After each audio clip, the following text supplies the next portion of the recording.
people sometimes say about investing that it's risky, I'm going to lose money, right? So investing by definition isn't risky. And actually the definition of it is to commit money or capital in order to gain a financial return.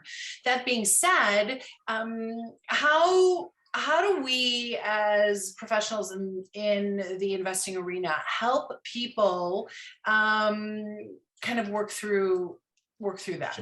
I think from a lender's perspective, when we engage an investor client with helping him, her, or they source financing, we're certainly looking for, can you be trusted to pay back the money that we're putting up front and center with yours over time?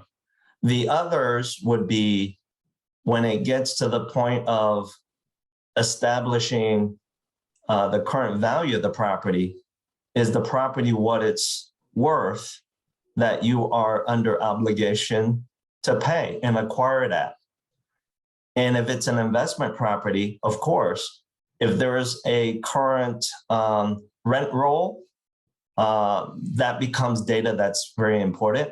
If the property might be in transition, maybe some units are vacant, the third-party appraiser would also be giving an opinion of what are market rents. So all of this data as part of the due diligence from a lender is all about protecting the money that they're willing to put up front and center, as well as protecting the investor's contribution, their downstroke and down payment.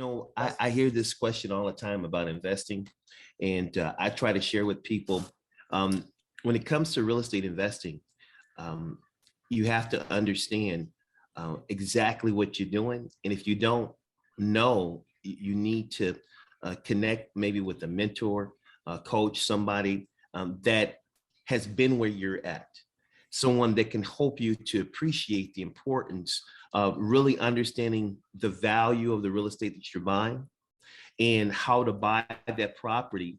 And ultimately, as they say with stocks, you buy low, you sell high. But if you don't know what is low, you could have a problem. So I always encourage people, when you're going to buy property, understanding that the value of that property is important. But you also need to understand, what's the motivation of the seller that's selling you that property? You need to understand what their story is. And you also have to, have a plan on, in order for me to do this and for it to be profitable, where do I need to purchase that property? What are some of the risks that I'm taking on? What is some of the amounts of money that I'm going to have set on the side? Because once you fix a property on a fix and flip, that does not mean you're going to sell it next month. You might have to hold that property for 6 months. Are you ready for that? Just because you have some people coming out to fix the property, it may not be that property is going to be fixed with the amount of money that you initially thought it would be. They open up the walls and guess what? There's a problem. Now your contingency's out the window. You spent all your contingency money. So now what do you do? So all these things have to be put in the plan, and it also has to be communicated effectively to the seller so that you can make an offer that's fair for them and fair for you. And many times that's that relationship piece, because real estate is not just a skill of, okay, I make an offer, we go back and forth and I buy it. You got to understand, some of the nuances of that deal, because every deal is different. And what your friend did down the street might not be the same property you have, because your friend doesn't know your finances. And many times, people, they like to talk about, what they did, like Vilija, Steve Namora, he purchased over 200 properties. And one of the things he always says, he said, he understands that when he initially started, he did not really make good deals.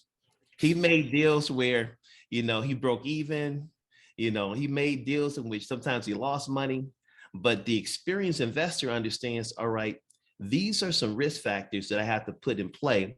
And these are the things that I have to think about when I'm making that investment. So again, having good people on your team is going to help you to make an offer that makes sense. Make an offer that is going to make you a profitable real estate investor. Because you can invest in real estate and go broke, or you can invest in real estate and you can make money. The choice is yours, and planning and preparation is the key.